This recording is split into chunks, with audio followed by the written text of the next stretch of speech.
கிறிஸ்துவில் பிரியமான சகோதர சகோதரிகளே, திரித்துவம் வேதத்தில் உள்ளதா? பிதா, குமாரன் மற்றும் பரிசுத்த ஆவி 3 வெவ்வேறு நபர்களாக பிரிந்திருக்கிறார்கள் என்று திருத்துவம் போதிக்கிறது. ஆனால் தேவனின் தன்மையை குறித்து பரிசுத்த வேதம் உண்மையில் என்ன சொல்லுகிறது?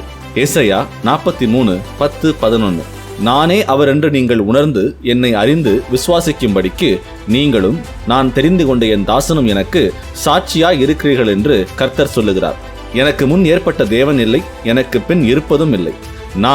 நானே கர்த்தர், என்னை அல்லாமல் இரட்சகர் இல்லை. எனக்கு முன் ஏற்பட்ட தேவன் இல்லை, எனக்கு பின் இருப்பதும் இல்லை.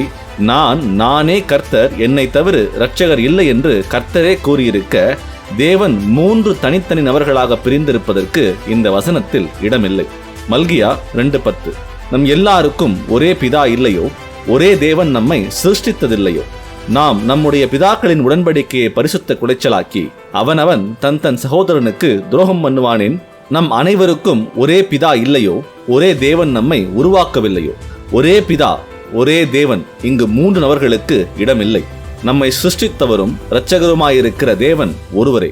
பரிசுத்த வேதம் தேவனை ஒருபோதும் 3 வெவ்வேறு நபர்களாக பிரிக்கவில்லை. தேவன் ஒருவரே. அந்த ஒரே தேவன் மாம்சத்தில் இயேசு கிறிஸ்துவாக வெளிப்பட்டார். அவர் மரித்து அடக்கம் பண்ணப்பட்டு உயிர்த்த அந்த இயேசுவானவர் நமக்குள் பரிசுத்த ஆவியானவராக வாசம் செய்கிறார். திருத்துவம் என்பது மனிதனால் உருவாக்கப்பட்ட கோட்பாடு. தேவன் ஒருவரே, அவர் வெவ்வேறு நபர்களாக பிரிந்திருக்கவில்லை. மேலும் தேவன் ஒருவரே என்கிற சத்தியத்தை நாம் அறிந்து கொள்ள எங்களோடு இணைந்திருங்கள்.